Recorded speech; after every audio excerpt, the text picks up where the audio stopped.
In this lab, you are going to study design of a switch or on-off controller on QNet HVAC using LabVIEW. There are two objectives of this lab. First, design of a switch or on-off controller. Second, to implement the switch controller on HVAC plant using LabVIEW. Ventilation and control trainer, also known as HVAC, is shown below here. The system consists of a plexiglass duct with a heater at one end and a blower at the other end. The heater is a halogen lamp and the blower is a variable speed fan. The thermistor sensor is placed inside the duct to measure the chamber temperature. There is another sensor in the duct to measure the room temperature. This is the HVAC system you can see here. The HVAC module that you will use. This is the plexiglass duct. Inside it there is a halogen lamp which is acting as a heater. Here there is a thermistor which measures the chamber temperature. There is another sensor placed here which measures the room temperature. This is the variable speed fan. Here you can apply the power. At this point you can change the fuse of this module. This is the controller of the HVAC system module. This port that you are going to use, this wire is for the USB connection between PC and Elvis board. This is for the power cable for the Elvis board. There is a switch here at this point which is used for turning on the Elvis board. This switch is used for turning on the prototyping board. The prototyping board can be NI HVAC module, NI vertical takeoff landing, or NI inverted pendulum. This LED is for the power. When you turn on the Elvis board, this LED will glow, and after some time, when the board is ready, the ready LED will turn on. Then you will have to turn on this switch for the prototyping board. Control is also known as relay feedback control. This is one of the simplest control strategy that you are going to use. The heater is switched on when the temperature is lower than the desired value, and the heater is switched off when the temperature is higher than the desired value. To avoid rapid switches and hysteresis gap can be introduced in the relay switch. A block diagram of the system with relay feedback is shown below. This is the relay, this is the heater, this is the plant, and here you can measure the chamber temperature, and this is the reference temperature. The system uses a unity feedback system. The error variable in the figure above, this error variable is the difference between the reference temperature and the chamber temperature. Controller can be implemented using a relay switch with a hysteresis gap. The hysteresis weight, which is denoted by delta TH, has to be chosen in such a way such that noise does not generate any unintentional switches. The output of the control voltage of the on-off controller can be adjusted using a mean or offset, which is denoted by VH off, and an amplitude VHM. Here you can see when the heater will turn on, the output voltage will be a sum of VH off plus VHM, and when the heater will be turned off, the output voltage will be a difference of VH off minus VHM. Here this gap is a hysteresis weight which is adjusted to avoid rapid switching. In this experiment, the behavior of the system will be investigated for different values of control parameters. The control system can be modeled using an integrator. As we know that temperature response is a ramp due to voltage step, therefore the temperature is the integral of the voltage. Under certain condition, this will be the transfer function of the system. Here Kv represents the slope of the ramp. This is the VI of the on-off control. This VI we are going to use for our experiment. Here different parameters are being shown here.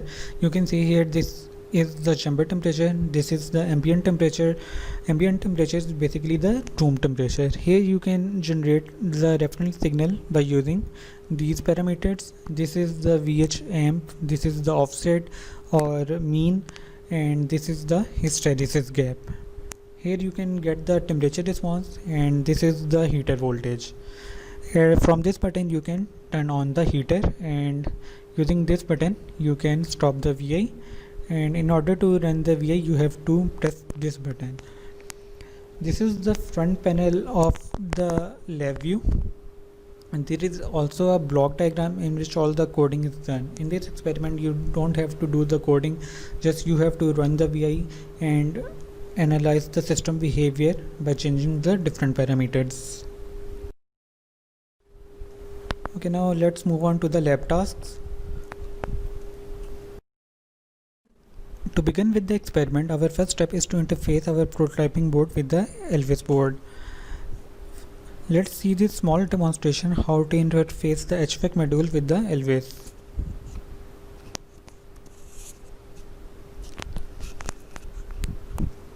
First we are connecting the power supply with our Elvis board. Now here I am attaching the USB connection between the PC and the Elvis board. This is the HVAC module that I am attaching with the Elvis.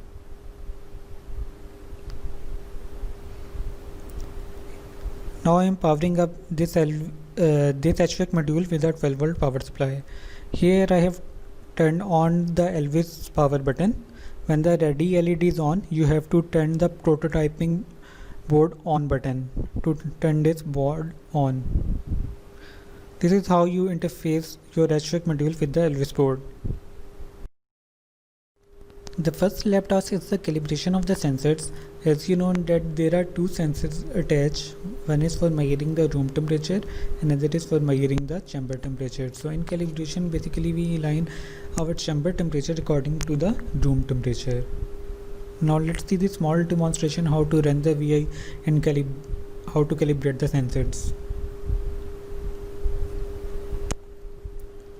First I will select the device that I have attached to the PC. Next I will press the start button to run the VI. You can see here when I press the start button, this is the chamber temperature that you are seeing here. Currently the chamber temperature is 22.1. You can see here from the graph. Now I am adjusting the scales to have better visualization of the graph. From this signal generator you can generate your set point. When I have pressed the calibrate button, you can see here that our chamber temperature and the set points have got aligned with each other.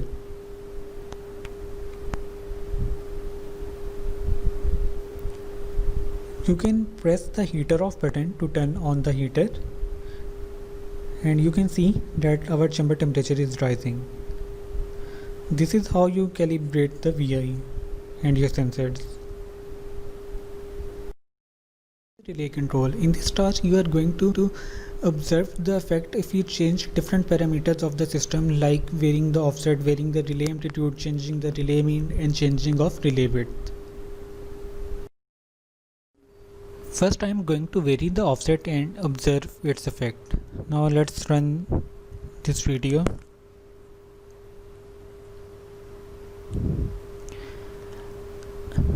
You can see here that currently the offset is set to 0.50. Reference temperature is basically the sum of ambient temperature plus this offset.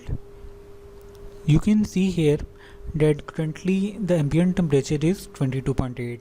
22.8 plus 0.5, which is our reference temperature. As you can see here, it is approximately equal to 23.3.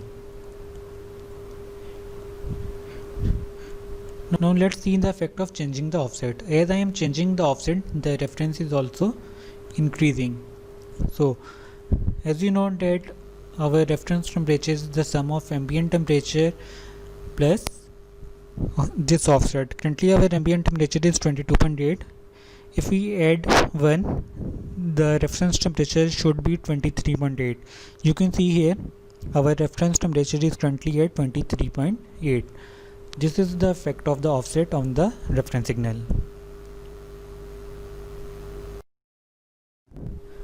In this lab task, I am going to increase the relay amplitude. Increasing the relay amplitude will increase the heater voltage. As a result, the chamber will be heated more quickly. You can see here from the graph that the number of switching cycle will increase as compared when the heater voltage was 5. Now I have set the heater voltage to 6.5. You can see from the graph that the switching frequency has increased. The chamber will be heated more quickly. It will take longer time to cool down and it will quickly be heated.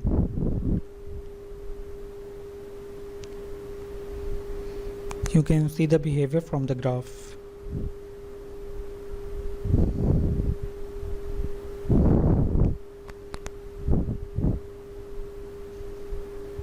And the switching cycle is increased by increasing the relay amplitude. In this task, I am going to increase the relay mean. Increasing the relay mean means that the heater voltage is also increasing. Increasing voltage means that the heater will be heated more quickly and it takes longer for the chamber to cool down. You can see here from the graph that heater is taking longer time for cooling down. It is heating more quickly and taking longer time for cool down.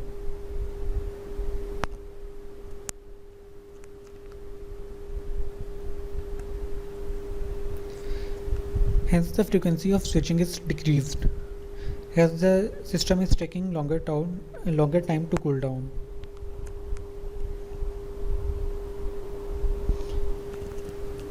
You can see here that the heater is turning on for a very short time and then it takes longer time for the cool down of system.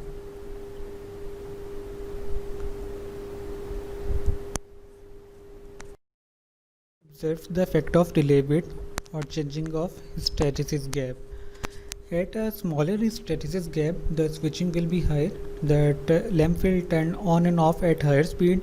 When I will increase the hysteresis gap, the switching frequency will decrease. You can see here in this video. Firstly, I have set the hysteresis gap to 0.25. You can see the graph here and the lamp here that it is turning on and off at higher speed.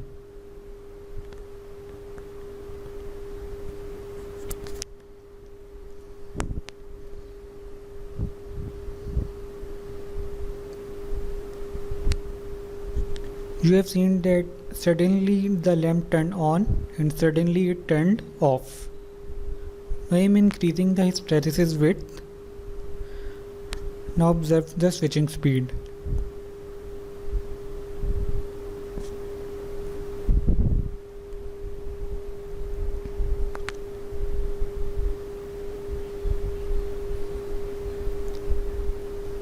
The life of the plant is increased by adding the hysteresis gap.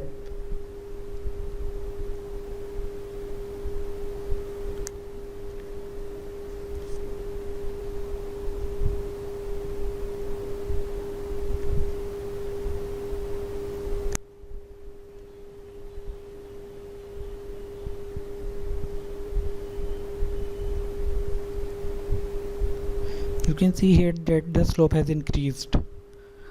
The lamp will remain on for a longer time and will remain off for longer time.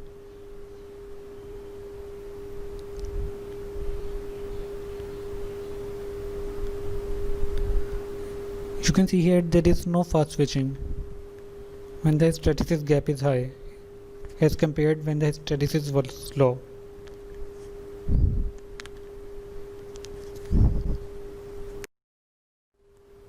In this lab task, you have to determine the HVAC model gain. For this purpose, you have to run the VI.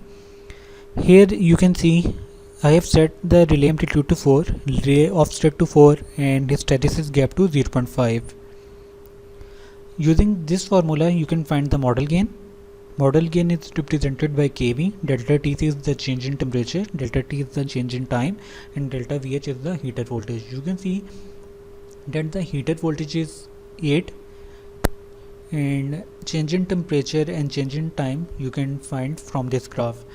If you see here, if you want to find the change in temperature, you have to take the difference of this point and this point. This will be the change in temperature. If you want to find the change in time, you have to take the time difference between this point between the lower point and the upper point. Use these values in this formula to find the model gain.